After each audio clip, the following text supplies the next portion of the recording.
We're back. It's the Sega-Atlus Swingin Report Show. Get ready for Sega news and commentary with your hosts, George and Barry.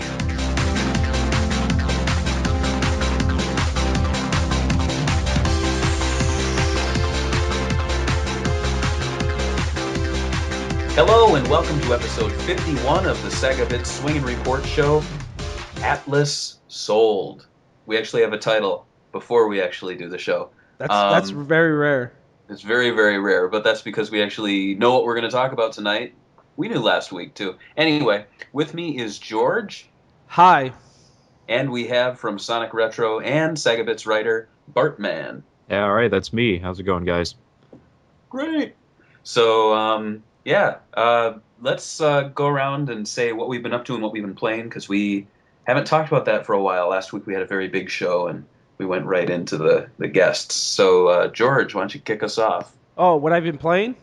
Sure. I haven't. I've been playing Awesome Knots, I guess. But besides that, I haven't actually been playing that many games. I haven't had time. I've been actually kind of busy. I almost didn't make this podcast because I completely forgot about it. And but besides that, I've been watching Breaking Bad, catching up to that, which we can't even discuss because there's so many plot spoilers on that show. And that's about it. That's all I've been up to. Been busy. That's crazy.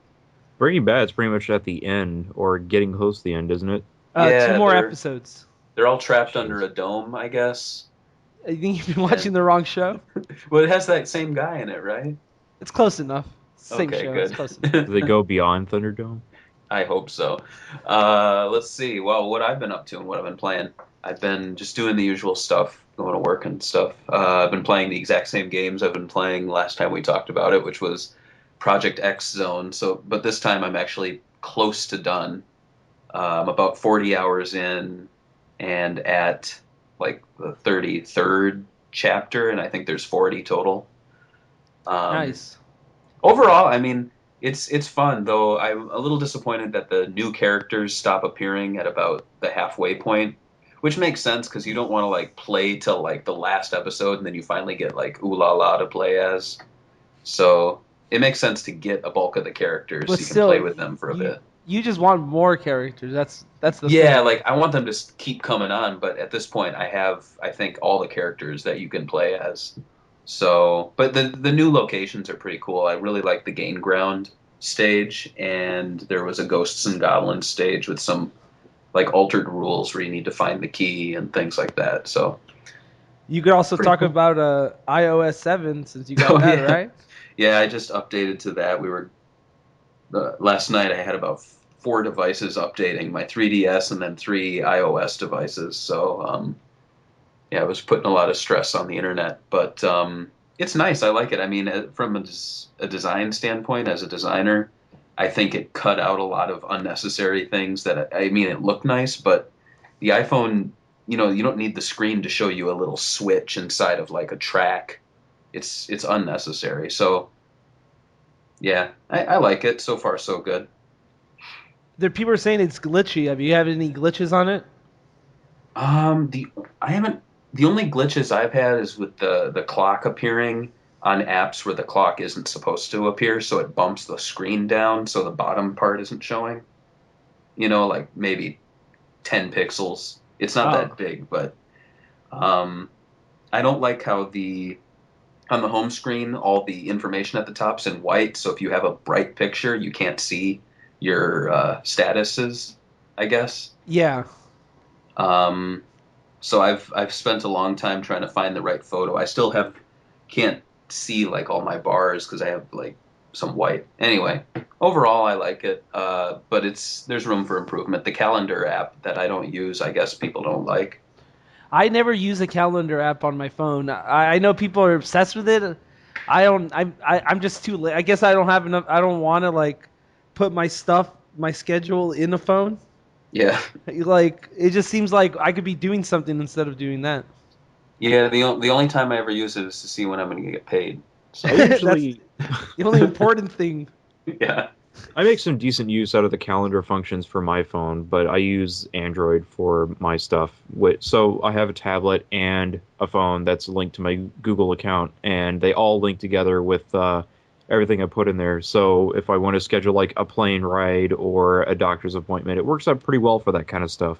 Nice. So Isn't the I Google calendars on Android, or I mean on Apple stuff? It could be. I mean, I don't really know for certain, but I would assume if for like stuff like Google Plus and other like Gmail, didn't that come on there like either last year or something like that recently? Hmm. Yeah, so they must have just added that not too long ago.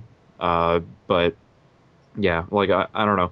I guess it just depends on like if you have like things that you need to keep track of, which is if you need to make use of a calendar. And I'm with Bart. Well, I'm the same as Bartman. I kind of gave into the Android ecosystem, and once you kind of like step in, you kind of have to stay there because you bought all these apps, and Hmm. so now I can't switch over. But yeah, I can't do it either. so what have you been up to, Bart? Actually, speaking of Android, so Sonic and Sega All-Stars Racing recently came out for Android. Did you buy it? Yeah, I bought it. I mean, it was $2, so I figured why not? I mean, it's like chump change at that point. Yeah. It's, Go I on. mean, it's basically based on the Nintendo DS version, and I don't really like that version. And this one doesn't really do anything to fix that. In fact, it has less features than the DS version, but it's pretty much identical to the Apple version as far as I recall. Like it has less levels, it has less characters, but like the game controls are similar enough. Like the drifting mechanic is almost like directly lifted from it. It feels terrible because you hold one button to drift, and it's very easy to switch drift like you would in like Outrun or in Transformed, where normally in those games you would have to tap the button to switch the direction of your car, but with Sega All Stars Racing, you just tilt left or right, and your character will immediately start turning in that direction, and that's how you gain boost. But you can like alternate turning left and right, and you're just building up boost, and it feels clumsy in like certain areas, especially for some of the more complicated tracks, since there's like one button to slow down, but that button is also to reverse your car.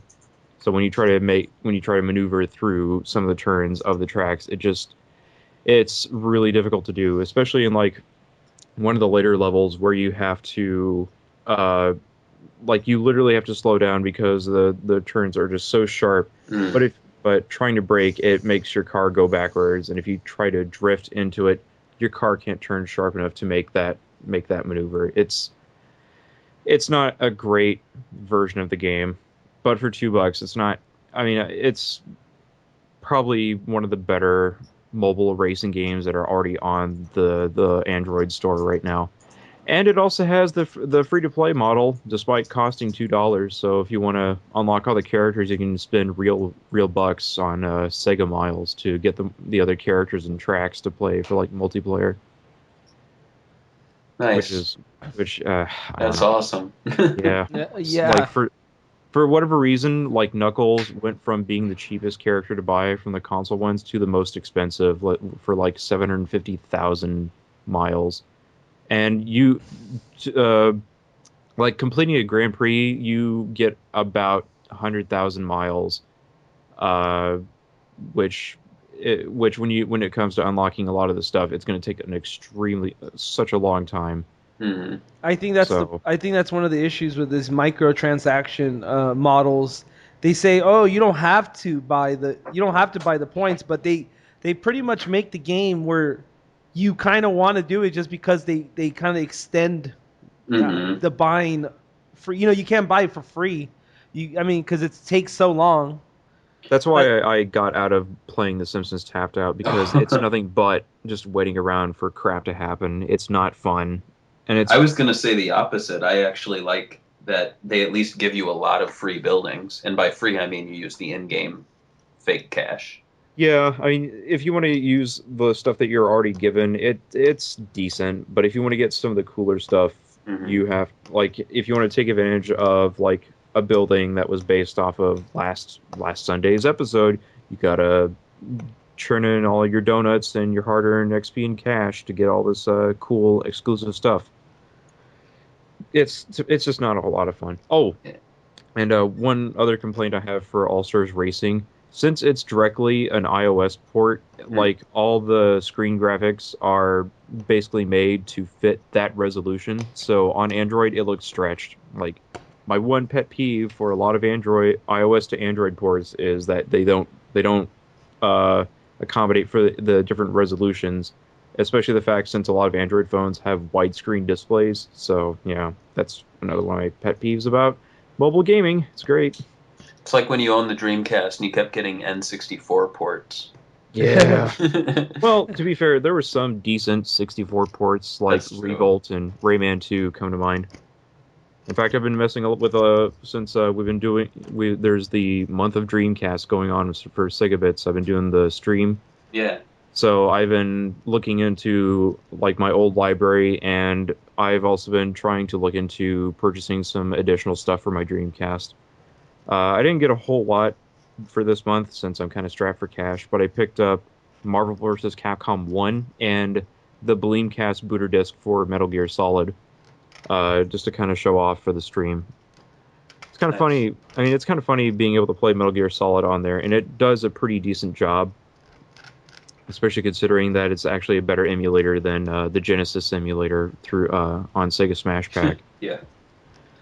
But it's still got some severe issues in terms of displaying graphics. But it does look all right when you output it through VGA, which is what I'm doing. I've seen the Tekken disc at a local, what is it, Tekken 3, I think they have? Yeah, it's Tekken 3, Gran Turismo 2, and Metal Gear Solid are the only three that came out officially. Man, do you remember when initially they were like, we're going to release, I think, like volumes and like one would have 100 games? They had an ad for, I think it was the Dreamcast magazine, where Yep. Bleem said, "We're going to bring 100 brand new titles to the Dreamcast," and it was the Bleem logo. That's It's insane. it's kind of funny. Like they were extremely snarky about what they were doing when it came to making these booters and emulators for PC and Dreamcast. Like if you look on the packaging, it says like they shot out directly against lawyers, especially since they were being sued by Sony after the PC emulator came out. Mm-hmm. And funny enough, like they would have made it had they not run out of money through all those lawsuits that they were going through. Like they actually were able to. I mean, they were able to survive, not survive. They were able to not get sued by Sony, but they unfortunately lost a lot of money due to legal fees that they had to pay, lawyers that they had to pay for those court hearings, and unfortunately, that just what did them in. It's kind of weird if you think about it, though. These guys were going to do an emulator, and they got this enough money at least to put ads out. Like, were they a company before this? Were they just like, I don't understand. Like, I never heard of them. I think they just kind of came out of nowhere. Like the lead programmer was the guy who did the Super Nintendo port of Doom, and then I don't know what he did between then and from then to the Dreamcast to the Bleem emulator, but they did kind of come out of nowhere with that Bleem stuff. And of course, by now there's been so many other advances through emulation tech. So much so that afterwards, Sony pretty much hired some of the people involved with Bleem to work on emulation for the PlayStation 3. So that's pretty funny. It's kind of funny, especially since if Sony finds a direct competitor and if they can at least kind of bleed them out and then say, hey, you're kind of fucked, so we can totally bring you guys in if you really want to. Like with the Sony hacking thing and all that other stuff. It's kind of crazy. That's too funny. I remember reading about that, and I was so excited. I was like, because they had the Bleem controllers, too. Yeah. And I was like, I'm going to get 2 Bleem controllers, I'm going to buy Bleemcast, and I'm going to have a PlayStation. Like, I didn't own a PlayStation before that, so I was like, this is awesome. So I'm assuming that's exactly what they didn't want. There are prototypes out there if you can find them. Yeah, I had a PlayStation, but I kind of wanted it because they would have like ads where they showed like I think it was a preview I saw, but it had like Crash Bandicoot, and then they showed you like the apple or the orange or whatever the I don't know what the hell those things are. In Crash Bandicoot, those little fruits you eat. The Wumpa fruit. There you go. And they're all pixelated on the PlayStation, but when they showed the Bleemcast, it looked really smooth, and I was like, oh, this looks awesome. I need this. Like, I could sell my PlayStation and get extra money and buy more PlayStation games and a Dreamcast disc. It's But kind of funny. too bad it never came out. Yeah. Yeah, it's kind of funny since those were just flat 2D textures or sprites that they were using Yeah. for the Wumpa fruit. And if people are wondering what the controls would be like for Metal Gear Solid on Dreamcast, so basically they mapped it to where you have L2 and R2 on the shoulders, you have the left analog stick because it's in analog mode for whatever reason for the left thumbstick, and down on the D-pad is your select button, and left and right on the D-pad are L1 and R1 respectively. And then, of course, the face buttons are on A, B, X, and Y, which means you have to hit B to accept menu items, and A is cancel because Metal Gear Solid did that thing where you would use circle for accepting things and cross the X button for canceling. Just like in the because that's how it is in Japan for the button layout. Like circle is accept and cross is cancel. So strange. It's kind of funny how they kind of reversed that or just did other weird things in America. But yeah, that's pretty much what I've been messing with. Just a lot of Dreamcast stuff, trying to trick non-VGA games to run in VGA mode. That was kind of interesting, like Trick Style and South Park Rally. Those are also not very good games, but hey, it's kind of interesting that I can get them working. Hmm. I wonder. Someday. I wonder. Barry? Did you play any Dreamcast games in VGA when they were in the height of the Dreamcast? No, I didn't start doing that until about, I think, 3 years ago when I got a VGA box off eBay. But it's insane the quality of it. I mean, sitting back on my couch playing Jet Set Radio, or I was even looking at the stream you were doing, Bartman, where it had the Looney Tunes Space Race. Oh, it looks That fantastic. looks really good. Like the intro movie with Foghorn Leghorn looks so good. It looks like obviously the character models don't look as fantastic. It won't look as good as like modern 3D graphics do now, but Yeah. back then, like that's running at that speed just looks amazing. Coming from that game system back in 1999 and 2000. Like Mhm. also like several Dreamcast games look really good through VGA. I mean, Looney Tunes Space Race, Rayman 2 looks great. It's actually the best looking version, especially if you compare it to the PC version, because PC version's more or less kind of based off the 64 version, but it has less. It Mhm. doesn't have all the detail that the Dreamcast version does. And of course, like the Sonic Adventure games, still look pretty good on there. Plus, Rayman 2 had 16 by 9. You had to stretch it, but it still looked good. Yeah, yeah. That some games had widescreen modes where it would just basically it would do the what it would do for the Wii, where it would just stretch the 640 by 480 image, and you would just have to use your TV to kind of stretch that out artificially. Like Wacky Races does it. Trying to remember what else. Toy Commander does it as well. Hmm. I'm surprised that Sonic Adventure didn't do it, considering Knights was in 16 by 9 on the Saturn. Yeah, I don't know what the deal is with that. Like, there's a handful of Sega Saturn games that were widescreen. Like, Knights is one of them. Panzer Dragoon's another one. Yeah, I don't know what went on there, but it's, I mean, it's kind of weird, especially since like like what Nintendo did for the GameCube. Like, you could technically play games in widescreen if any of the developers chose to do it, but like Nintendo themselves opted for just 4:3 screens. And for like the Wii, they started taking advantage of like widescreen displays and things like that. I guess they would. I guess it just kind of goes by what is popular in in what is the standard in consumers' homes at this time, and that's probably what they go by. Hmm. Oh, Nintendo, never thinking ahead. Yeah, and then Should Sega thought too far ahead. Yeah, exactly. Should we move on to the first big piece of Sega news? Yeah, I'm pretty much done with what I got. All right, great. So the big news this week was that Sega Sammy acquired Atlus's owner Index Corp for 14 billion yen. Um, Scientists are still working out what that translates to in other currencies, but it's 14 billion yen in Japan.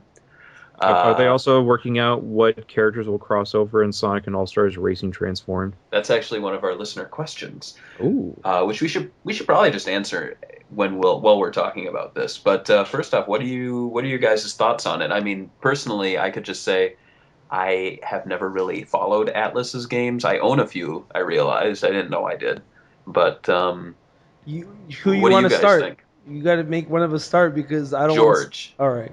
Um, You're so vocal. I was gonna say, for a business standpoint, I mean, how much did they buy him for? $100 million US, or how much was it? I don't even know. We don't Uh, know. Ah, No one knows. man. God, Nobody translated that. Um, we're I not think scientists. I business standpoint, I think it was kind of bad considering the fact that they bought Relic for like $26 million, and Relic sells call company heroes will probably sell a couple million copies, and I don't think Atlus actually has a game that sold a couple million copies. But Yeah, they're not that big. I mean, they're kind of a niche Japanese company, but they do kind of turn a profit. Like they do pretty well for themselves. Like they're probably one of the bigger niche Japanese companies, game developers out there.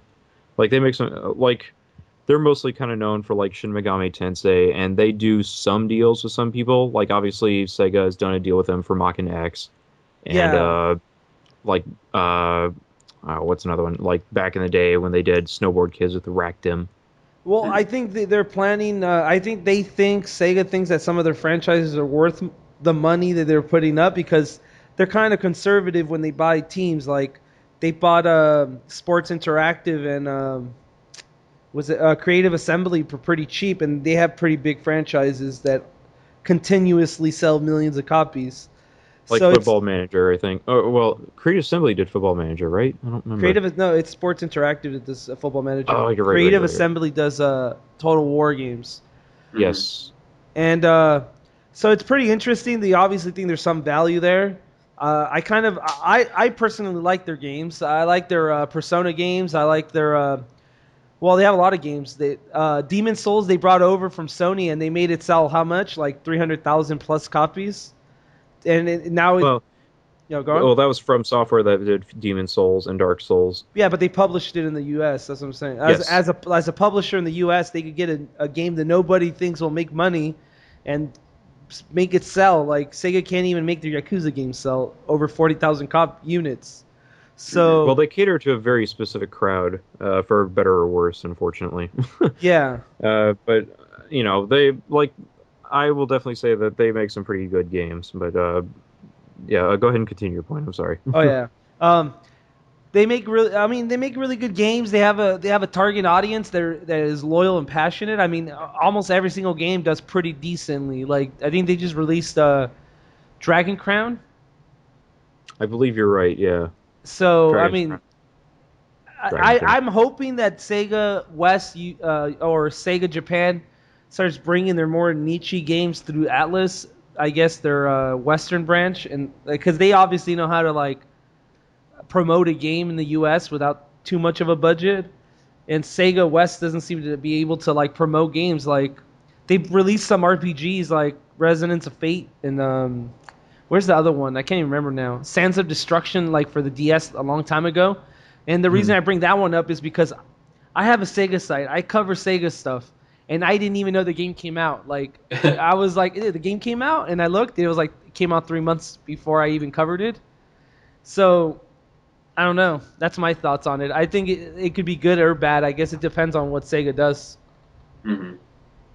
I What can at about least say what currently what could be the case is that Sega's going to kind of let them continue on as they've been doing, because I mean we've already got like a official statement from Atlus, from head of the consumer software department Naoto Hiroka, who who used to run Atlus USA. So basically what they've been consolidated into Sega, like what's it called again? Sega Sega Dream. Dreamcast. No, Sega Dream Corp.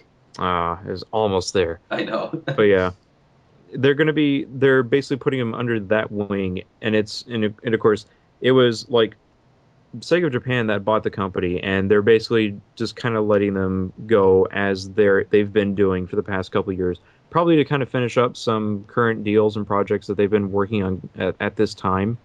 And then afterwards, they were talking about how they would have stronger ties with Sega at that point in time.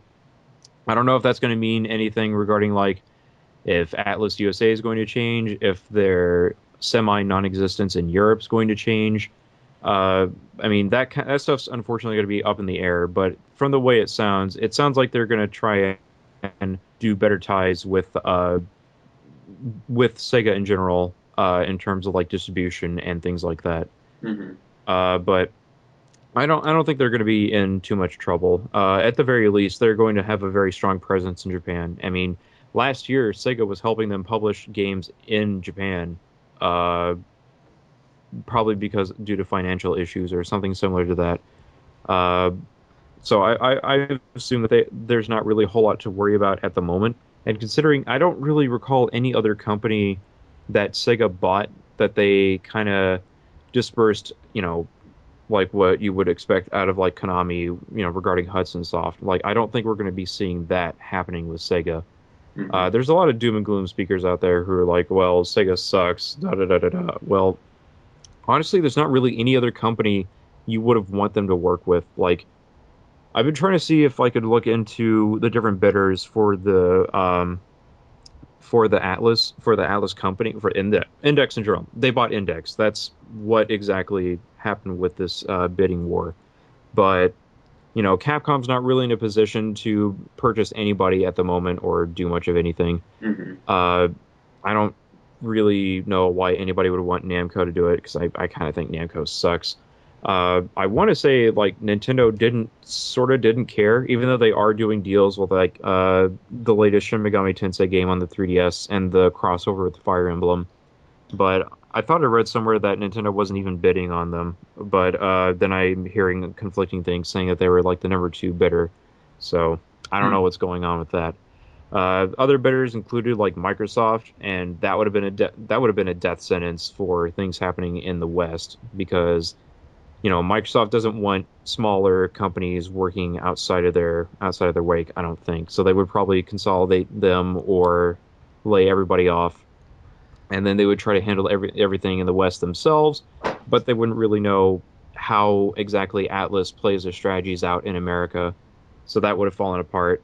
And with the Xbox kind of being uh, basically like ignored amongst most Japanese consumers, that probably would have worked against their favor, and then they probably would have just dispersed them into Microsoft Japan or something like that.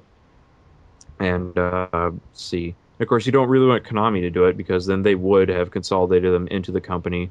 So really, I don't see, from the way that things sound, it seems like Sega is probably the best case scenario, outside of maybe like J Trust, but I don't really know much of anything about that company. Oh, I love J Trust.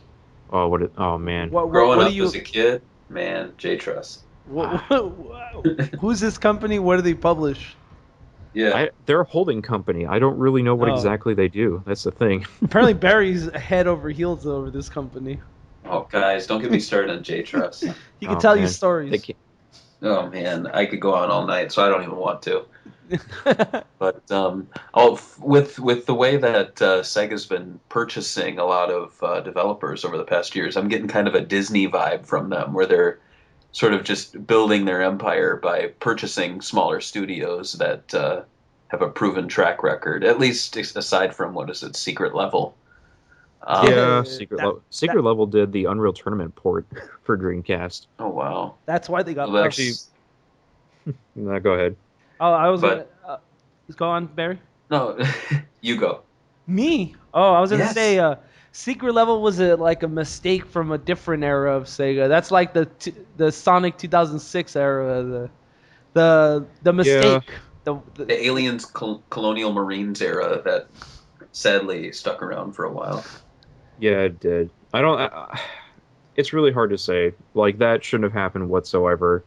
That like regarding like Colonial Marines, like that was mostly the fault of Gearbox and Kind of makes me wish that I didn't have them as a Texas developer, but so be it. Here they are in my home state. But yeah, and of course, Timegate is now gone, et cetera, et cetera. But they were not wholly owned by Sega whatsoever. And, that's probably a testament as to exactly how they're going to handle Atlus. That almost seems like a hands-off approach, kind of letting Gearbox do their own thing after Colonial Marines has been I assume it's been kind of shopping around before Sega got a hold of it. Am I correct about that? Or have they always had, been working with Gearbox with Aliens? I had thought that the project was either canceled or put on hold and then started again. I could be wrong. I'm pretty sure it was always a Gearbox game because I remember when I first saw the leaked image, like in 2006. Somebody on the Sega forums found like a page that said Aliens, but it'd be like they read the bottom and it was like Gearbox and some other company. And Okay. so I'm assuming that they were there since day one. I think maybe a mistake since day one, but because I mean I remember they would hype it up saying, "Oh, these guys did this port for Half-Life, and they did those Brother in Arms. It could be a good game." But even after they made Borderlands, it was still a mistake. So Oh well. I I think think overall it's a good buy. I think it'll work out well. I think it's funny seeing the way Sega is positioning themselves for next generation. They could be one of the top 3 developers if they play their cards right. I mean, they already have studios that have huge franchises that in the West on PC at least that they just release a new entry. They make them. They'll sell over 1 million copies guaranteed. And now they have a niche Japanese publisher that has a bunch of IPs that make profit. So it should be interesting. Mm-hmm. It's kind of Bartman? like Atlus is like the creative assembly for Japan now, Sega Japan. I That don't know. sounds appropriate. I mean, that sounds about right, considering, they mostly make RPGs. Like they're kind of low budget in terms of what they make. Like Catherine was a 500,000 seller when that game came out, and that wasn't necessarily it wasn't really a huge game. It was a quirky puzzle game with sort of dating sim like elements involved with it, but it was that aspect of the game was very light compared to the main game, which was the puzzle game. And Uh, it's kept its value. I mean, I think if you get it used, you still have to pay $25. When's the last time you saw a game from Sega that came out, like let's say in the last 2 years, that cost they cost more than $20? I think the other day I saw Anarchy Reigns for $8 used. Oh, shit. So oh, I mean, I like, saw I saw Somebody Amigo Wii for 99 cents used at GameStop. It's the going price for it. so I I already mean, own it, but I was going to buy another. Atlas is one of those companies that could keep a premium, or I guess not a premium price, but a pretty decent price on their games, and they'll still move enough copies to warrant the price. Well, I would assume they just don't really they don't have the capacity to put out that many units for a game. It really is a sort of a tight knit between, Atlas fans, dealing with supply and demand. Like I'm sure they have a dedicated following, but they also have they're pretty good at, trying to raise awareness of their games that are coming out Hmm. and keeping up with the demand. Like Persona is definitely one of the biggest things that they've had to deal with in recent years. So much so that they've actually gone ahead with a dedicated TV show for Persona 4 and a movie for 4 and 3, a fighting game spin-off, and all this other merchandise that was involved with the game and the TV show. But normally they don't do things like that. But probably things like that kind of got them a little too big for their britches. I mean, the Index in general had kind of a weird history of buying out different or getting majority share in different companies groups like Madhouse, the animation company, and iMode, which was this mobile developer. Of course, now Madhouse is not with them. They got either got rid of their most of their shares or something similar to that. So they don't own that company anymore. Sega doesn't own them. So that was my bad when I put that on. Do we know what other things Index? I mean, is it just Atlas? Because I know they sold a lot, like you said, Madhouse or whatever. Well, Madhouse is no longer with them, but like I Yeah. said, iMode, which is like they're a mobile developer company Didn't or they have something an like that. anime studio too, or did they sell that There's too? That was just Madhouse, but that was Okay, it. sorry. They got rid of them before, like in 2011, before Sega got a hold of Index. Oh, So yeah, I mean, I don't really recall what all Sega purchased in that Index acquisition, but they definitely got a number of different things, but I can't really list them off the top of my head. I'm looking here. It says uh, Index Corporation selling it's the digital game business, contents and solution business, and amusement business to the Sega Dream Corporation. I'm pretty sure they And like that amusement. yeah, well, I'm looking here under their subsidiaries. There's the Index Multimedia Group. There is the Index Digital Media, Index Amusement Incorporated, which includes a CG production studio, Hmm. um, as well as Index Corp Thailand. Um, I'm not sure what the CG production studio is, but that's interesting. It's weird because I don't think I've ever seen CG in any Atlas game. So There's been some, like Catherine definitely. Well, okay, no, that's a lie. It doesn't make use of CG animation. That's all in-game cutscenes. But outside of that, it's most have been like it's weird because they dealt with Madhouse to create additional cutscenes for like Persona 4 Golden, and I think they worked with them for Catherine. Now, I know whenever like Sega acquires new companies, there's always that big argument. Well, like once a game's released, people argue, "Oh, well, it's not a Sega game.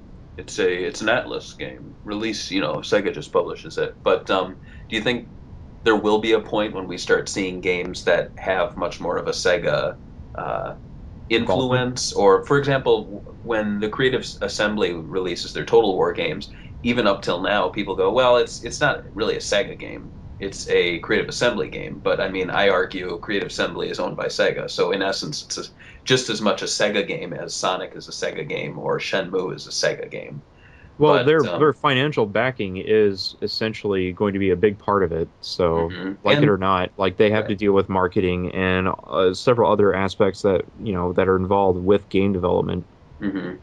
I mean, you So, you reach those points though where there are new IPs like the Viking games game, which I'd argue, since it's a new IP developed internally by Sega, by a company owned by Sega, then I mean, there isn't really that much outside, like pre-existing influence when, they bought the company and they were already like developing Viking. So I'm wondering if we're going to reach a point where we start seeing Atlas titles that have much more of a Sega influence, or it starts to become more of a Sega brand, just as Total War is, or yeah, we things like probably won't that. see that until maybe like a year later or something like that. But Hmm. yeah, until then, it's Atlas is going to kind of run as they've been doing for the past several years.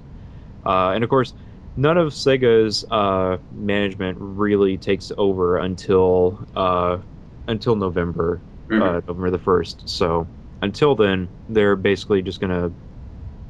probably gonna do what they've been doing for about a year, and then we'll kind of see what's gonna happen with between Atlas and Sega, and see what happens at that point. I so now that we're talking, like, what crossover would you want to see, like characters from the I Atlas? want Chie and Sonic and All Stars Racing transformed right now. I don't care what anybody says. Let's do it. I drew up some concept art. I'll give it to Steve Lysett. He's gonna pay me big money. Have I seen that? I posted it all over like Twitter and the retro and Sega Bits forums. I actually tweeted that picture towards Jeff Gersman because he was making a crack about like somebody in a boardroom probably went, "Can Chie Satonaka drive in a go kart?" And then like I tweeted that to him, and he and like 26 others retweeted that image. I felt so proud. We should note the Atlas IP crossover was a Twitter question from Maddie, the only person who listens to our show. He So listens to it thank so you. avidly too. Like, Yeah, yeah, he's angry when we don't do it.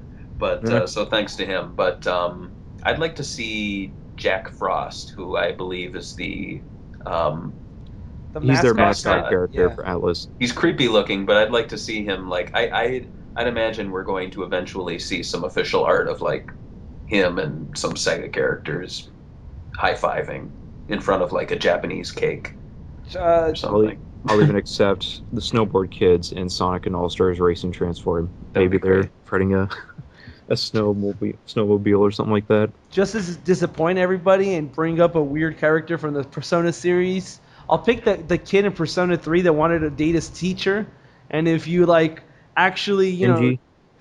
what's his name? I think his name's Kenji, if I'm not mistaken. I could be wrong though. Yeah, it's actually pretty funny because if you actually do the social link, he actually dates the teacher. I forgot what happens, but yeah, it's pretty interesting. It I recall what happens, but I think for the sake of the podcast, we will not spoil it for the general public. Yeah, it's It's it's pretty funny. yeah, that's one of the RPGs I always like. When I had never really got into the Persona series until I played that one on the PSP, and then I played the PS2 version, and it's way better, I think, because you could actually move around. But It has better presentation than the yeah, PSP one, that's for presentation, yeah, sure. yeah. And what I liked about it is always the dialogue, even though if you think about it, the game isn't really that high budget. The combat system isn't anything special, but the interaction with the characters is like kind of what makes you come back. And that stuff you don't need a high budget for that. You just need really good writers. I And guess it that's also begs the question, like, is Atlas going to be like that's probably one of the biggest questions that I don't know if we touch upon, where is Atlas going to be taking over localization of certain Sega games? Like, are we going to finally see Valkyria Chronicles 3 with this body pillow included free with pre-order? Well, they uh, definitely have a staff that does translation, correct, in the USA Yeah, Atlas yeah. region. USA, which is sort of their own company, but they're still. I mean, they're obviously still tied with the main Atlas group, but they also publish games that are not related to Atlas whatsoever to try and get some of the more niche Japanese games out there. And more recently, they've been publishing stuff like Xenoclash 2, which is definitely not Japanese at all, but it's still weird as hell. Hmm. So I'm But going to assume that what was it, Shin Megumi Tyson X Fire Emblem? Is that going to be? I mean, it's That's published by Nintendo, but I wonder that's if Sega's going to get a cut. they're probably going to get a cut now, and that's Shin Megami Tensei Megami, yeah, is a. Tensei. But yeah, they're probably going to be starting to get. I mean, they're probably going to starting to get a cut of those profits for that game, as well as current Atlas published games right now. It seems like Sega always buys a company right before a really big game comes out. Then they get the money. I wouldn't be surprised if PlayStation Vita starts putting out like a greatest hits selection. We probably start seeing like Persona 4 Golden with the Sega logo, and then we would have to. Yeah, that's also God. That's the other thing. Like, what are we gonna do for Sega Retro? Like, we haven't really talked with Scarred Son of what exactly is gonna happen with all that, but we're probably gonna ignore everything that happened before the buyout. Yeah, that's the best thing to do. Otherwise, you're going to no, have to you go you back need and to add put companies. all those weird niche games that they made. How many have Yeah. they've made a lot of games, so that's gonna be a lot of articles to write up. Yeah, a lot of articles for games that nobody would really play. That's true. Well, maybe some Sega fans are like looking back and actually buying games now to get some sense. But I think their best games are more recent. I think during the PS2 generation is when they really hit their stride, game I would development definitely agree with wise. that. I mean, there's been some decent stuff that they had that came out. Like I have a soft spot for Snowboard Kids, even though that's not a terribly great Mario Kart clone. Oh, and of course, there's like several like handheld games they came out with. Like it's mostly just like strategy games and RPGs. That stuff I don't really get into, like Yogdra Union or whatever it's called. But yeah, all that stuff, games I don't really care about, So but yeah, somebody does. I guess we'll be learning more soon. Hopefully, we've reached out to some people at Sega, so hopefully we'll hear some stuff on the Western side, either official or just their thoughts or feelings on on the buy. It would be great to hear more about Atlus USA. Definitely, I think that's one thing that we haven't really heard much about. And there's some people thinking that Sega of America is going to close down, and that's going to be. I don't think that's going to happen.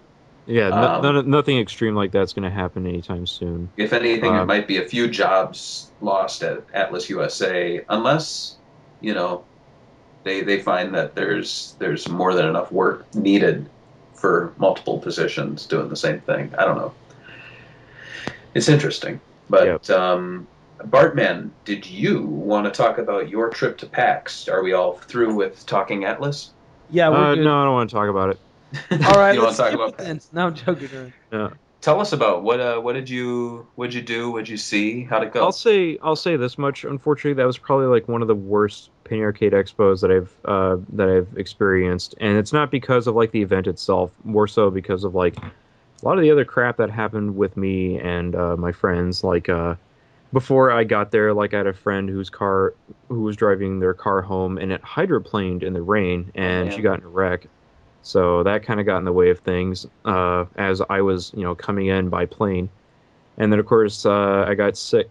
So we tried to get there on Friday, but we had to kind of help my friend, take care of some errands because she was getting ready for college at DigiPen, which is not something you want to, want something lagging behind, especially for DigiPen, because that place is definitely high in priority in terms of like studying and whatnot. And then, of course, Friday we tried to get there. We got there like 15 minutes before the show floor closed, so I didn't get to play games then. And of course, Saturday I got sick and I still couldn't play games. So that was 2 of the 3 days gone of my vacation. So that kind of sucked. But yeah, outside of that, like I got to experience most of what Sega had on offer at Penny Arcade Expo.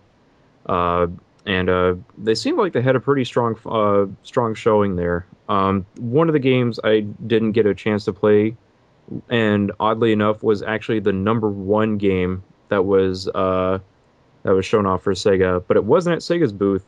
It was Bayonetta 2 at Nintendo's booth. Um, Ironically, like there weren't really any lines for any of the Wii U games at Nintendo's booth, except like either Saturday or Sunday. They kind of discovered the Bayonetta 2 lines were getting a little long, so they had like a 2 hour wait line for Bayonetta 2 structured at that point.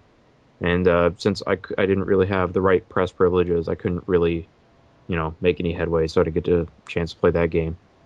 But it looks like Bayonetta 2. I can at least say that much. Um, I can probably also say, like, in terms of, like, what was the strongest showing there, like, they had, like, Sonic Lost World was somehow behind Bayonetta 2 in terms of, like, public interest there. Interesting. And then followed behind that was either a cross between Total War Rome 2 and Hatsune Miku. Oh my Uh, god, I can't believe Hatsune Miku actually has a big following. I wonder how the game did. That's what I want to know. That's yeah, the most I'm important thing. I'm Yeah. really curious about that. I didn't play Miku at the show because I actually bought the retail version of the game. Oh, so you've been having some fun with Miku. Oh, I've been rubbing the shit out of her face. You have no idea.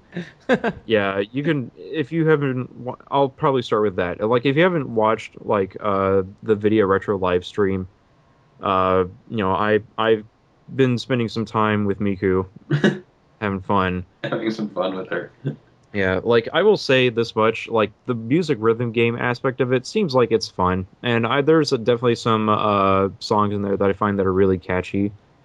But it's mostly just J-pop stuff, which doesn't really resonate well with me.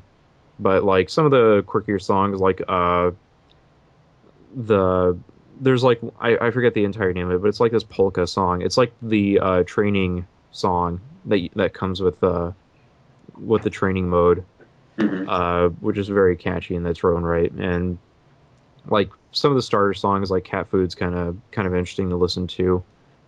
But outside of that, like the rest of the game is like this weird pseudo dating sim thing where you have to buy the characters like these little items and gifts, and then when you give it to them, they give you like this weird this little animation. Like you give Miku a tambourine, and then one of the other Vocaloid characters will come in and they'll just start playing around with the tambourine, or you buy Miku a glass of orange juice, and you watch Miku awkwardly drink that thing because they didn't really program any liquid physics into it. So it looks like she's just shoving a big chunk of ice in her face, and it doesn't move, but she's very satisfied no matter what. It sounds like a chow garden. Yeah, it's basically that. Like, one of the things, it boosts their affinity rating with you. Of course. And one other way to boost that rating is to communicate with them, and that would be to rub them in the face. Well, who doesn't? Like, that's their communication mode. You just hit the cross button, you hold it, and then you rotate the analog stick at whatever speed you want. Don't ask any questions. Uh-huh. And then if you rub her face for too short, she gets disappointed. If you rub it too long, she gets mad at you and then breaks communication with you. It's really strange. You have to rub her face for a certain period of time to boost that rating, and then you eventually level up, and then I don't know what happens at that point. Maybe she just does different things. I can attest that does work with real women too. You would Yeah. rub their face the correct way, and it works. Oh man. I'm pretty You sure have that's how no idea. babies are made. Yeah, that's how I was born. Yeah. Oh man. Like, I really just don't understand. Like, well, I don't know.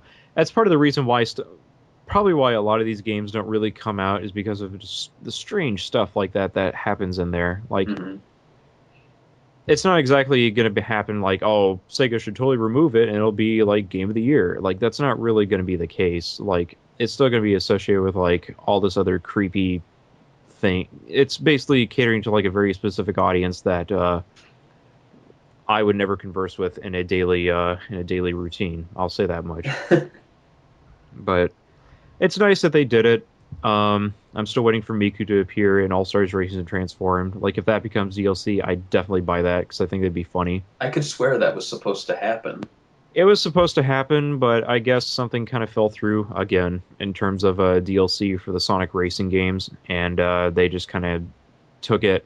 I guess Sega took it instead of adding new characters to Transformed. Instead, they just decided that was just a good enough point to tell Sega Japan, hey, we really need to bring this game out here in America and Europe.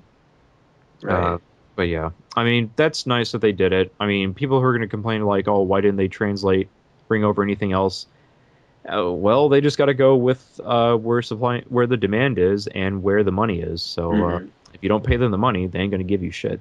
So I feel like Miku's release was them just dipping their toes in the water and testing it out. I think they've done that before with Yakuza, and Yes. I think the sales of the previous game kind of showed them. I mean, we'll see if 5 ever comes out, but I think the sales of the previous game, which unfortunately was the spin-off.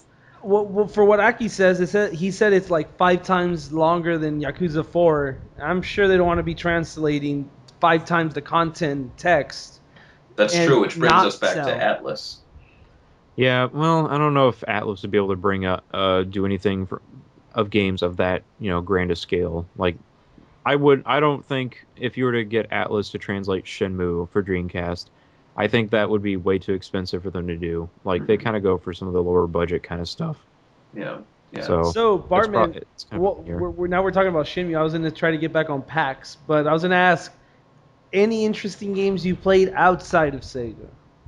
Outside of Sega, well, I didn't really get much of a chance to play a lot of the games I wanted to check out. I got to meet Christine Love, who is a developer for a digital love story, analog, a hate story, and hate plus, like those pseudo. They're not dating sims. I played a digital love story. Yeah. I have it on the computer actually installed. It's kind of like I guess it's the game. The point of the game is to show you kind of like, I don't know. I guess falling in love in like an old computer, because it's kind of a simulator. Kinda. And it's that's probably what the case is for digital. I mean, I haven't really played that one. But you have to dial in and then connect to a BBS, I guess, network. I don't even know what that is. And then you get messages, and then you answer the emails. It's basically the whole game. That's kind of funny.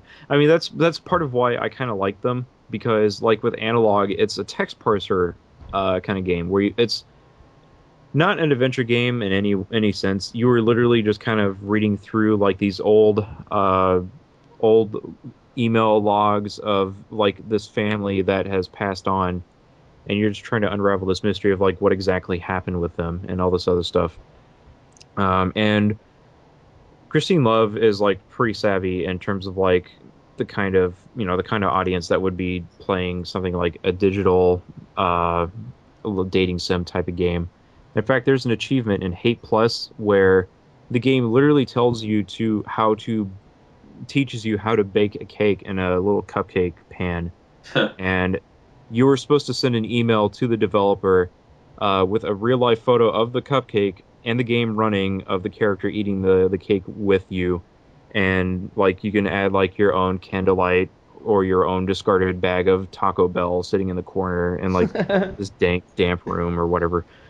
It's kind of funny. But yeah, I got to meet her. That was awesome. Let's see. Yeah, I got to play Super Mario 3D World. Like that's probably the only other game that I actually played there, and the rest of it was just kind of me kind of running around trying to figure out what the hell to do on the last day. Mario 3D World is obviously Super Mario 3D Land, but with 4 people playing at the same time. And I was kind of surprised by the fact that the people that I was playing with didn't know how to play a Mario game. I don't know how to feel about that in this kind of day and age, but that's just how it is, I suppose. But I played as Princess Peach because I find it fascinating that they chose to let you play as her for once. But yeah, like I didn't really get that much of a chance to figure out how exactly she reacts. Because most of the time I was running around the cat suit, which is fairly easy to kind of run around in, because it allows you to climb on walls and scale things. And you have to make sure that you don't have the other characters slide off screen, or else they'll either turn into bubbles or they're going to get killed because they don't know where they are. And I kind of definitely noticed that problem when it came to the boss level, where you would jump on this platform, and if one person climbs into that platform, then the entire camera moves, and it moves to a point where the other players can't see where they are if they didn't jump with you. And either some of them died or some of them actually got caught in the bubble, a la New Super Mario Brothers, and you have to go pop them to let them out.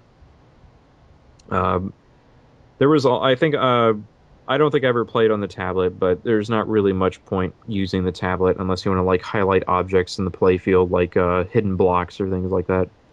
Like that's okay. Like I didn't really expect that much functionality out of that thing when when I first heard of the game.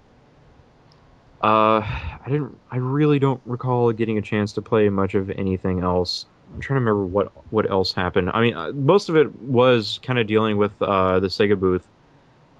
Like I did get to play Cast of Illusion there, but for some reason they were using the alpha demo. And the game pretty much came out like a few days afterwards, so I felt like there was no need to write about it. I did get to play Sonic Lost World, but I don't know. I didn't really talk about that much either because it was the same demo that was at like Gamescom and before that. So you've played it before? Well, I haven't played it before, but everybody else at Retro who's written about it can pretty much give you the same idea, the same things that I've experienced there. Mm-hmm. So I don't really have a whole lot to talk about that. Tried playing Total War Rome 2, but I suck at strategy RPGs, and I tried to get one of the guys to help me play this game. Play the game. Yeah, it didn't really work out, so I was like, maybe somebody else can do it. What did he tell you? He's like, I don't know how to play it either. I'm just standing here. I don't know. I was like, well, I can at least spectacularly lose this battle, just like in real, like it happened in real time. But yeah, like, and of course, the only other game that I definitely played was Hiroki. Like, I got to talk with the developers there, and people listening to this may have already read my preview for Hiroki, and I definitely have some positive feelings about that game. Nice. But it was obvious that it was still early on in development. Like, there were certain elements that definitely seemed like that it wasn't finished, only because of like they just didn't get around to finishing it. Like, they're basically like 4 guys in the Netherlands who are literally just a garage developer. Like, they don't really have, like, they kind of work on Hiroki in their spare time of their day job, So, it's definitely indie in the strongest term of like what an indie developer is, And especially if and making why games is not and first why are priority. they with Sega? Like, what's their relationship? Well, apparently one of the guys part of Sega-Atlus watched the trailer that Pikami Games, which is the developer of the game, they put out last year, and they got so interested in the project that they decided to enter a publishing deal under the Sega-Atlus umbrella. Hmm. And so that's when they started showing off Hiroki at Penny Arcade Expo. Like they didn't get a demo in time for Gamescom because you figured they live in the same area. Why didn't they do that? And that's why. The only weird thing I thought was they didn't have a booth dedicated to Hiroki. It was literally just two of the developers walking around. Like they would catch people who are just standing in line for like Miku or Sonic and like say, "Hey, you want to try out this demo?" And that's how they got people to check the game out. Like they just had one unit, one iPad running the game, uh, and you can definitely play that game standing up. Like you can play it however way you wish. Since the game allows you to do multi-touch, like you can have four fingers creating wind sources, which is how you move the character. Uh, if you want to play that way, but you can just play with like two thumbs, and it definitely looks like it would work better on a phone because then you have left and right thumbs controlling your player character as they fly around. Like you can tap objects to latch onto them to grab. Like if it's a treasure chest, you can drag up to open up the chest, or you can pull back. Like if you grab a rock, you can pull back from the character, and that allows the character to charge up their throw, uh, which works for like the crates. And some of the crates have like items that would pick you can use for health. Like it'll open up, break open with a health item inside, or other gimmicks that can help you like slow down time and other things. It's definitely charming. Like it looks really good on the iPad. It has like a lot of interesting bloom effects, and it runs at 60 frames a second, and it looks great. Like people who are complaining about like mobile games and how they don't really have the quality that you would get out of a console game. Hmm. I definitely got that feeling when I was playing through Hiroki. Like it definitely seems like it's got that kind of style to it. And Well, they that's said great. specifically they were inspired by family friendly games like Sonic or Mario. Like that's pretty much the kind of vibe that they're going for in terms of like the tone and setting that they're going for. I've And I noticed. kind of want. Hmm. I was gonna say I've noticed a lot of indie games are very always trying to like capture, I guess, more retro games. I guess Fez is another one you could think of. It's like Hmm. bright, beautiful, about the art, I guess. And Pix this, and Love Rush yeah, with the cat. this Oh game yeah. looks. This game looks kind of, well, for the screenshot shots I've seen, and I think I've seen a trailer. It looks very bright, very colorful, very I guess not Call of Duty ish. Oh, of course not. But yeah, Yeah, it's definitely got a cheery tone to it, which I really appreciate. But I just kind of fear that it's not going to quite get the publicity it's going to deserve. Like if you recall, with Sega Alliance for Jack Lumber, Hmm. one of the ways that they promoted the game was at a lumberjack competition. They were showing off the game there, which to me seems kind of weird because usually at a lumberjack competition you probably wouldn't find a lot of people who play video games, like Right. even casually would even go there. But I don't know. I mean, that's probably like the other thing. Jack Lumber is a very casual focus game, whereas Hiroki is definitely something that's based around like what you would play for a video on a video game console. Uh, like one of the things that like I tried to talking with them, like what they were inspired by, and when they were making the game, and they said that they were inspired by this carnival game where like you would you would shoot water into like this clown's mouth, and it would like or something like that, and it would cause like this ball to float. Maybe it wouldn't be a clown's mouth, but it would like be in like this target, and it would cause this ball to like float up from the ground. Right. Yeah, I've seen that. They just kind of picked, like, they couldn't think of like an English term for that. I don't think there is one. Yeah, I don't think there really is, but like that's part of where their inspiration for that came from. Interesting. But yeah, I mean, I don't really have that much else to talk about it. At the same time, uh, I mean, like that's pretty much like what my well, okay, there's like maybe one other thing I can talk about, but it's not directly PAX related. But I had a lot of fun going to PAX, and it was the first year that I got a lot of my friends who live up there, specifically like people from Retro, like Tonic BH was there. Like it was so awesome to have like a whole group of people just come together. Just to kind of give an example, like I got to hang out with like Instant Sonic and Skylar and uh, Instant's fiance and Specs Fox, and we all kind of got to run around PAX for a little while. Oh yeah, I did buy some weird stuff there. Like I bought the inflatable Mega Man Buster, and I bought the Okami soundtrack for like $50. That thing is like 5 CDs long, and I figured it would be a decent compliment to my to the Okami art book that I bought last year. Oh, there you go.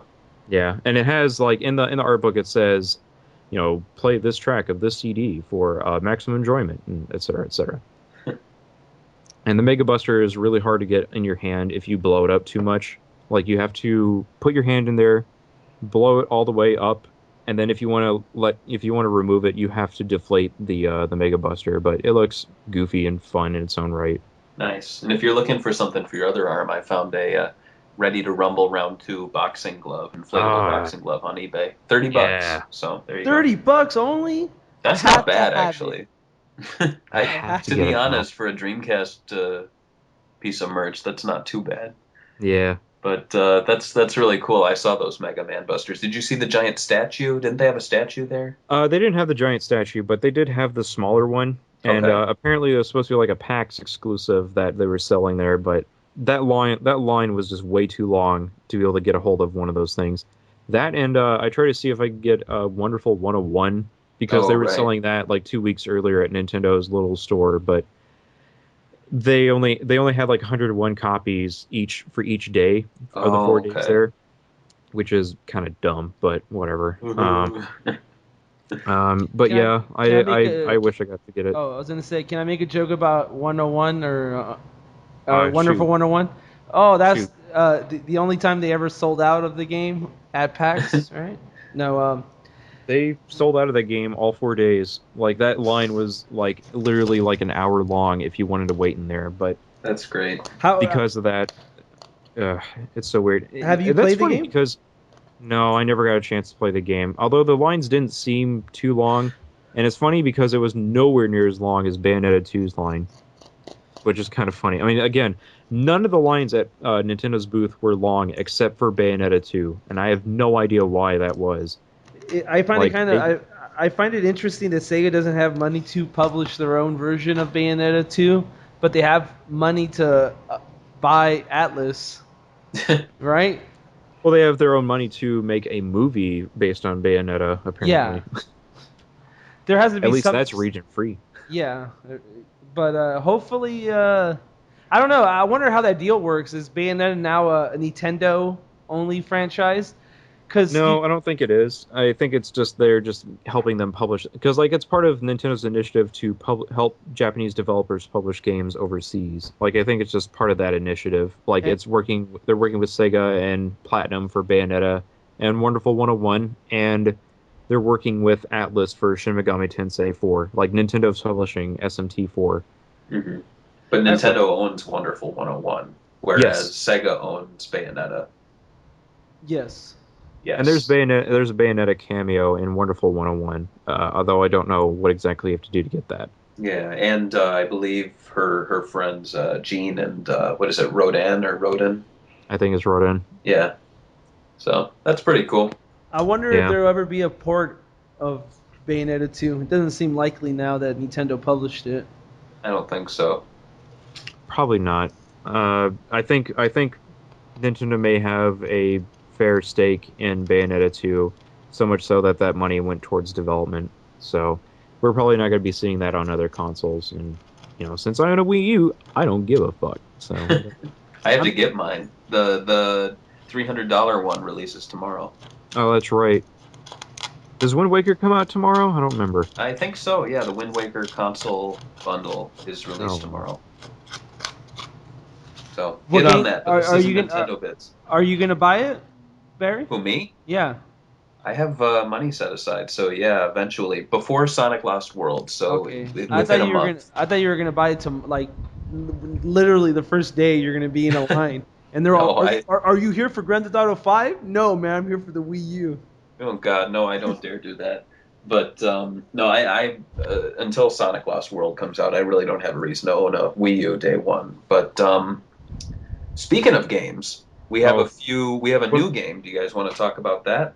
Actually, What's one more thing I just wanted to say Oh, was go like the for it. only other thing that I did at PAX was I talked with the guys behind Extra Credits, and funny enough, like one of the main admins behind Extra Credits, Icono, was a big Sonic fan when she was like fairly, when she was younger, and when she was like getting into like game development, independent game development, like she made her own like Sonic demos and things like that. And I have a major crush on one of their artists, Lily. Like she's super hot. But that's pretty much the only other thing I wanted to share. that you? But Nice. yeah, like PAX was definitely fun. I just wish it didn't fall apart as much as it did. Oh, actually, there was like one small other thing that I wanted to talk about that was not quite PAX related. Uh-huh. It was mostly just that I got to play the Ouya versions of the Sonic Android ports that came out. So I got to play a little bit of Sonic 1, Sonic 4, Episode 1, Episode 2, and Sonic CD. And are they the same quality as the Android versions, or were they frame rate un- issues? oh, they are the same quality as those Android ports, let me tell you. So it's literally just the Sonic 4, Episode 1 Android phone port. To the point of like you get the minecart levels and the screen Oh, rotates Oh with you when you go no. through the loops. It's oh, and it's funny because it's 40 megabytes, which means it has the low quality textures and low polygon models and all these other cutbacks.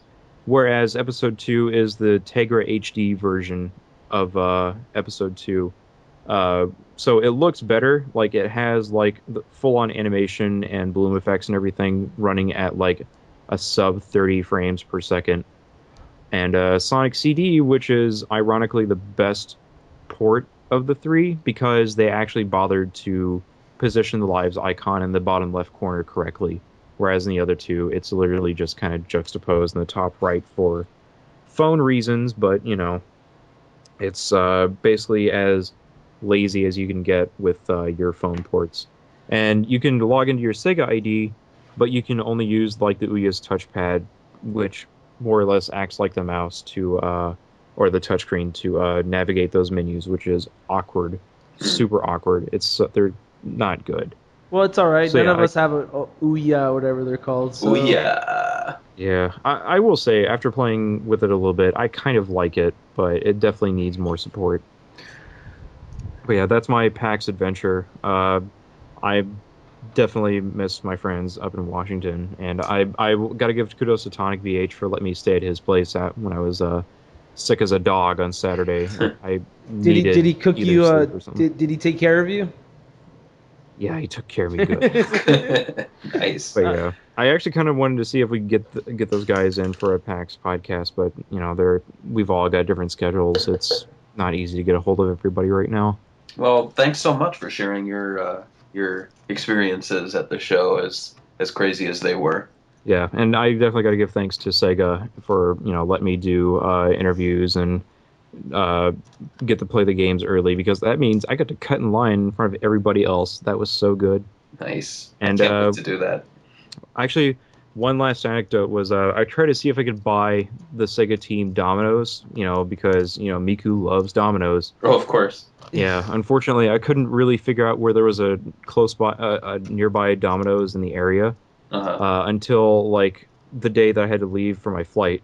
So you may have seen it on Retro. Skylar put up that video where he gave Aaron that box with the drawing of Aaron Right. with the Miku wig in there. I like I kind that. of feel like that was a better idea, but I actually wanted to feed those guys. He just drew him a friggin' picture for like nothing, and he Nice. used an Well, actual Domino's box. But it's yeah, always good to give empty pizza boxes to Aaron yeah, Weber. yeah. But I want to give him a full one. Come on, God, that's not whatever. Oh, there's All right. always the sequel that's gonna get released, right? Oh, that's true. That's true. Speaking of new games, we have only one, I believe, to talk about. Phantasy Star Nova was announced at the Tokyo Game Show. It is a game for the Vita, developed by, correct me if I'm wrong, Tri-Ace, and Yes. Yeah. the Renaissance of Fate developers. So, what do you guys think about this? Is it a game that you would want to play? Well, I The never really Vita. got into the Fantasy Star series, so I can't really comment too much on it. But I would assume that would be a bigger game than what Fantasy Star Zero was on the DS or Fantasy Star Universe. Like it wouldn't have. Oh, yeah. I I would assume that it's not going to have like the trappings of its MMO brethren, Fantasy Star Online and whatnot. Right. But yeah, like I'm surprised that they're finally coming out with a single sort of a. I assume it's a single player experience of Fantasy Um, Star. it's going to be one of the first to have a full single player experience, but it's also going to have an online component with 4-player co-op. But they Oh, said okay. that they said it's going to be more of a, I guess, Diablo, like the first Fantasy Star Online. In post, Oh, okay. well, I'm assuming the same thing as Fantasy Star Online 2, but Hmm. it's because Oh, I don't. apparently they sold over 100,000 units of Fantasy Star Online 2 on the Vita, the box versions, because they have a box version of it, even though it's a free download. So they're trying to like exploit that market right now. Hmm. So What now do you think they of the design or the art style of it? Do you think it fits with Phantasy Star, or does it look more like a Tri-Ace game? it looks more like a Tri-Ace game, honestly, because it's like more brown and more gloomy. I mean, I don't want to be negative on the game, but it kind of gives me that Shining, the Shine, how there was the Shining Force games, and then we had the Shining Hearts and all those other games come in after the fact, and there was a really big disconnect just between how the games looked and how the games played, and I don't know, Nova, it looks like a decent game, but I just hope it's not one of those games where when you're playing it, you feel like you're playing some sort of like quasi Fantasy Star, if that makes sense. You know what I Yeah, mean? I think it's just the art department at Trice or whatever. Like they only have like brown Uh-huh. tints on their computer. They're like, what? Wait, we can't get that. What's that thing? That other color? No, we don't. We can't do that. We only have brown shades on this. But that's what it looks like, and that's just their art style. And I personally don't like their art style, but there's fans of. They have a lot. They have a, I guess, small fan base online. Uh-huh. But what do you think, Bartman? Have you ever played any of their games? Yeah, unfortunately, I've never really played anything regarding Tri-Ace except for maybe. Yeah, I'm not really that familiar with them, unfortunately. I know they made Resonance of Fate with Sega, but outside of that, I haven't really had that much exposure to any of their games. Barry, have you played any of the games? It's a I'm good thing assuming I'm no, here. because We have a bad group today. No, it's Resonance of Fate, correct? yeah, Resonance of Resonance Fate. of Fate. I always say Sorry. Renaissance. I'm pretty sure I've played either a demo or I remember playing it, but I don't own it. Um, it's I don't know. I don't really know what to think. I don't have a strong opinion of the I developer. I know I they're mean, their they're a good biggest developer, their biggest but franchise is Star Ocean. Have you played that? hmm But oh yeah, okay, I know that game. yeah, Um, I'm mixed on it. I mean, I'm not a big fan of the console it's on, and I'm not a huge. I don't really know too much about the company. I definitely get what you're saying though, with just the visuals that I'm never really drawn to those games where it's a lot of blacks and grays and browns. And for me, the Phantasy Star games have always been really colorful, despite being like a realistic setting. Not realistic, but human characters and things like that. Um, but what do you guys think about Sega of America's recent comment that at the moment they have no plans to release it west? They're probably trying to wait until they can finally get Phantasy Star Online 2 out the door. That makes sense. I mean, obviously, because that game was recently reported to have been delayed, I mean, that's unfortunate in its own right, but they're, Sega, considering the position that they're in right now, like they're probably not ready to support a worldwide type of MMO, especially, with the Western market being dominated by, stuff like World of Warcraft and Guild Wars and other similar things. It's probably going to be really hard for them to make a headway into something that's already dense with other more successful MMOs right now. But until they can get Phantasy Star Online out there to measure that exposure of Phantasy Star itself, by then they would probably determine whether or not it would be appropriate for them to put out this Phantasy Star Nova game. And also, they don't want to kind of let one thing step on the other. I think Bartman's right. I mean, the idea of fantasy, the reason Nova is even being created is because of the success of Phantasy Star Online 2 in Japan. Supposedly, according to the little Sony conference when they had the little stream, they said they have over 600,000 people playing Phantasy Star Online 2 on their Vita only. So I mean, that's pretty impressive. So that's an audience, and I don't know if they could replicate it. I think on the Vita it would be really popular in the United States because the Vita owners kind of are starving for new games, and an online game that's free. That's kind of like you don't really have to do anything. You just download it, play it, and it's free. And it's not like they have new games coming out on Vita anyway over here. So I think I think Sega really needs to first release Phantasy Star Online 2, kind of like get the brand going, get people talking about it. Then they could release a paid-to-play version, I guess. Not paid-to-play. I know it's probably a pipe dream right now. Oh, I'm sorry. Go ahead and finish your point. Oh, no, I was just going to say, box title. Go on. Right. No, I think like 2013 is probably when we're going to see the English version of Phantasy Star Online 2, because Sega is very much interested in bringing that game out to other territories, but right now they're probably feeling like the Asian market is probably where they should be concentrating right now. And they said so specifically in their recent financial report. So once they do that, then they can finally start, making sure that they can keep up with PSO2 in America, in Europe, and all that other stuff. I mean, they showed off PSO2 at PAX 2012 last year, and I avoided playing it because I thought that we were going to be playing, the official release like soon after that. Ooh. Boy, how wrong I was about that! But I got these PSO2 mouse pads. I've seen those. Those are cool. Yeah, I've only got like one spare one. I don't know what to do with it. I want it. Well, you heard him here then. So, I guess with Phantasy Star right now, the big thing is wait and see for just about anything they're developing. Yeah, I mean, it doesn't seem like that they just want to cancel it outright, because they know that there is a very strong demand for PSO2, and then if that is successful, then they will probably see about Phantasy Star Nova. Mm-hmm. Like, anything can happen at this point, especially with Sega. Barry's been one of the bigger naysayers on the Vita. Would Nova make you buy a Vita, Barry? I don't think it would. No, I don't think many people would either. Would a PlayStation Vita get you to buy a Vita? Yes. PlayStation Vita TV. No. If Phantasy Star Online Nova or 2 were compatible with it and in America, maybe. But I'm not a big fan of how they're saying it can't play any of the Vita games that use touch or tilt, because at that point I'd rather just get a Vita. Yeah, I mean, like, you can't play Super Monkey Ball Banana Splits because all the menus are touch driven. What's the point? But you can use the left stick to just play the main game. There's always that. But yeah, I don't know. That means Gravity Rush wouldn't work, right?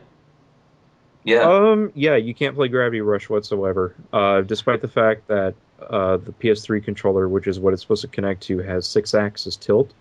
But you use the touchscreen to like do execute dodges and things like that. Mm-hmm. They're probably gonna find ways to get it to work on the Vita TV if for Gravity Rush 2, that is, since they up and decided to put out this TV player and stuff like that. That makes me wish that we'd get like a 3DS TV add-on for the Wii U or something like that.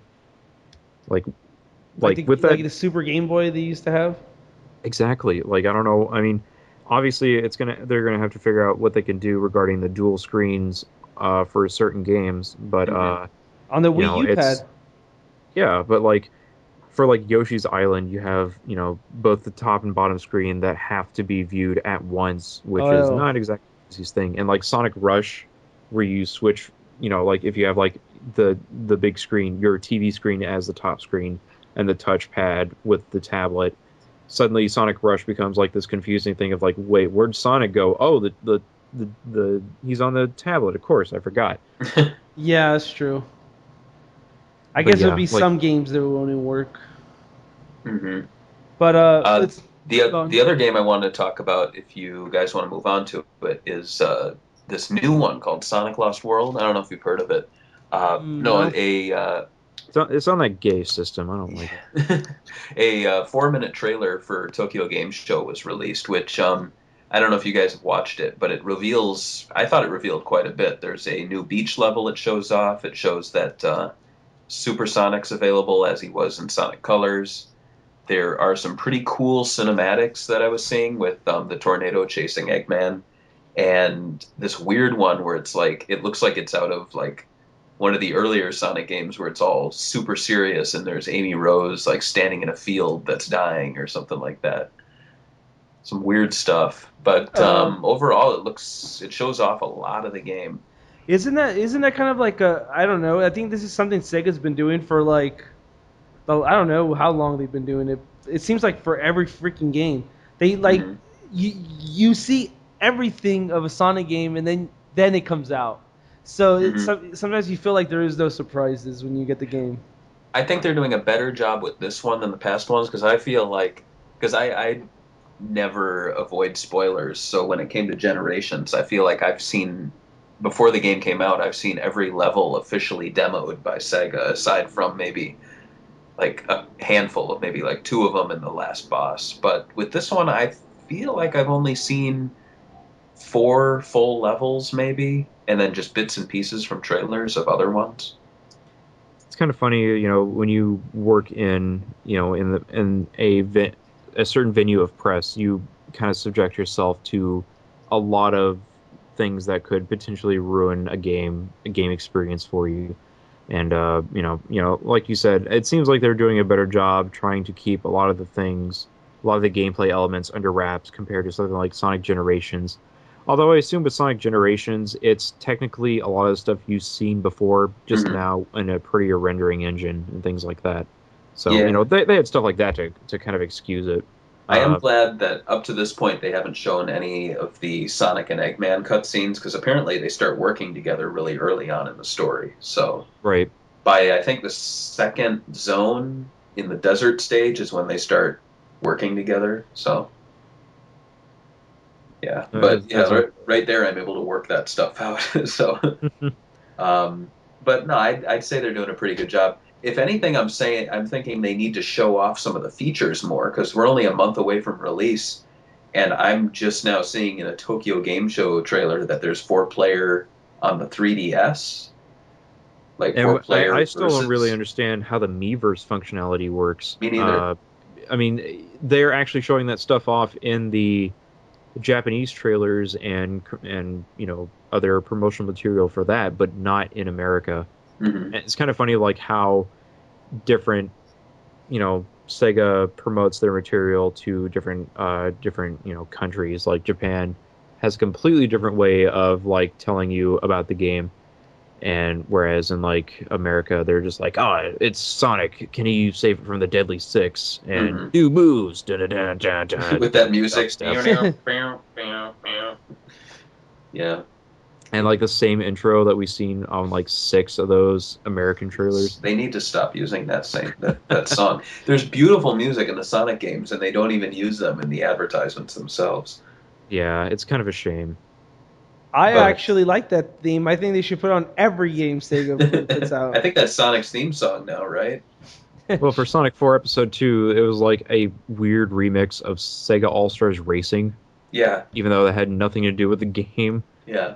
And they probably just, some DJ probably just snatched that sound clip from somewhere and just started using it for his music. Bartman, great. you know there's some guy that makes the trailer sitting right now on his desk just Crying. sighing. He's crying. He's like, they don't like all the effort I put into it. Well, I mean, I have some respect for them, especially when it comes to like cases like Sonic 4, where they literally have no gameplay footage to work with, and it just says they're just told make a trailer for a game. It's like okay, yeah, That's like true. it's got to be the big reveal. And then Yeah. and then people start complaining about how slow he runs in the teaser. Yeah, I don't know. I think that's probably like the one thing that kind of bothers me about Lost World is that there is a dedicated run button, which is ZL on the tablet, and ZR is your spin dash button. And like, I kind of feel like it's. I guess I could probably chalk this up with my PAX talk, but like, I feel like they had the game kind of controls a little too complicated for a Sonic game, in my opinion. You know, considering like the older games worked with like one button for the Genesis, and for like Sonic Event, the Dreamcast games, you worked with like two buttons, Hmm. and like you probably run into a case like Sonic Heroes where you don't really quite grab if you're just going into Sonic Heroes cold, you're not really going to get an idea of like what context works in which, even though they try their damnedest to give you as many hints as possible of like, oh, use Knuckles to Leave this one up to Tails. shit, rock. Hold the R button to run. Yeah. Sonic, why? What's an R button? We're out here. And you know, considering that we have analog sticks and we need a separate button for running. I've always Although, enjoyed when the characters in game refer to the controls. You know, yeah, it's just like hit A. What Sonic? What do you mean hit A? Jump. Okay, just say jump then. I don't. What's hit A? it's kind of fun. But anyway, But yeah, um, I will also say for the parkour stuff, you hold ZL and it activates the parkour movements, like you can run on walls and things like that. So it's kind of like the Assassin's Creed thing where you hold one button to run, but that's alternating between low profile and high profile. mhm. So like if you hold the button down, it allows your character to like jump across ledges, or if you're not holding it, you just fall down. Yeah, Really? it took me a while to get used to that when I first played those games. Yeah. I don't know So why, but I don't know. So I assume like if you just give enough time to Sonic Lost World, you're definitely going to have some fun with it. But we're probably going to get a lot of reviewers going in saying, "Oh, it's a Sonic game. It's just stupidly complicated for no reason," and Hmm. they just go play Call of Duty or what the fuck ever. God. oh yeah, the new But one's coming out and it looks amazing, right? shut up. Anyway, It looks like Call of Duty. It's an FPS. let's Yeah. see. So where's the part where I say I didn't watch the TGS trailer, but I watched the which trailer it was it that's oh no, wait, maybe it was a TGS trailer. That oh, it was a TGS trailer. I'm a fool. I did Yeah, watch it. it's about 4 minutes long, lots of weird cuts. But I will Yeah. say, I if I could turn it into a positive, I kind of like being confused about things and speculating about certain features because I would like to get into the game and go, oh, so that's how Miiverse works, instead of working out how everything's going to go down before I even get into the game. I Um, can definitely agree with that. Although it's good that they describe certain functions so that they can actually sell the game, but to be honest, I don't think explaining to consumers how the Miiverse thing's going to work exactly is that important. I don't know if and people are buying games for Miiverse features. um some cases they are, and in a lot of cases it's in the negative sense of Miiverse, like for like My Farm or whatever it's called. Hmm. But Miiverse is definitely like a pretty good selling point because you know you get a lot of people who share. You can share screenshots with each other, and you can see a lot of immediate fan art Great. come out of Miiverse, which and in a lot of cases, like a lot of artwork I see on Miiverse is actually pretty good compared to you know stuff you would see for like Super Metroid where people just literally get stuck. But you know outside of that, like it's pretty. Miiverse is definitely like a pretty good point for Wii U. In fact, if you get into it, you can definitely get quite a bit of enjoyment out of it. It's just too bad that people don't really think about Miiverse when they think about Wii U. They just think about how it's just going to look so underpowered compared to the other systems. But whatever, that's a different topic. But yeah, like I think the only thing that's really kind of bumming me out is like the 2-player mode in the Wii U version. Like there's a 2-player versus mode where it's just one person on the gamepad and the other is on like playing on the TV screen, which I think that's kind of weird. Like, and you're I don't know both why. multicolored Sonics. Yeah, I don't understand why it can't be like a split screen type of view. Like that's literally all you're doing on the system at that point. Mm-hmm. Especially considering the handheld version has 4-player multiplayer in comparison. Right. Well, in a month we'll be having our impressions topic of the game, so it's coming up pretty soon. It is. So we'll look back on this and look like idiots for discussing things so confusingly. But yeah, I kind of went all over the place. I apologize. Oh, that's fine. But I mean, I don't know. go I just don't have a whole lot else to say about Lost World, since I feel like, I played it at PAX. I definitely enjoyed it. I feel like people are going to rag on it for having complicated controls, and I just feel like it's just going to be a little difficult to understand at first, but once you get used to it, you can do some pretty cool stuff. Like there's multiple branching paths through some of the levels, and if you're willing to explore, you can get some pretty good secrets and collectibles and stuff like that throughout the levels. So it's aspects like that kind of make me pretty happy about it. And I will say, when I played the casino level, I was like shocked by the fact that the pinball physics weren't utter crap when I first started having Sonic bounce through like the bumpers and things like that. Mm-hmm. It's kind of funny of like, man, I've been playing these Sonic games where it just automatically takes control of you and does all this weird stuff, and to find none of that in Lost World, at least from what I've played so far, is actually very surprising. Interesting. Well, I'm looking forward to what you think about the game when you actually own it. Yeah. George, is there anything else you wanted to add about SLW for the WU? Wait, what? You're confusing me now. No, I don't. Sonic No. Lost World. Oh, no. I don't have anything to add. All right. I wanted to mention just if you guys haven't seen it, the people listening to this, go see the Yakuza, the TGS trailer for the Samurai game. Right. It's pretty fucking awesome trailer they released. They released a new cinematic trailer and a gameplay trailer, and I'm a big Samurai fan, so I would really want to play this game if it ever comes out here. So it seems like a spin-off that makes more sense than zombies, but I don't really care that much for zombies. But I definitely like it. Definitely seems like an interesting concept to use samurai for for that kind of aspect, for those kind of gameplay elements, basically. Yeah, because the zombie one, they tried to switch it up to a shooting game, but the controls took time to get used to. It was obviously very lazily. It wasn't. They tried to change the gameplay, and it didn't work out. I just wanted to punch the zombies in the face when I was playing it. But yeah, all right. Oh, I mean, I think that's the show, right, Barry?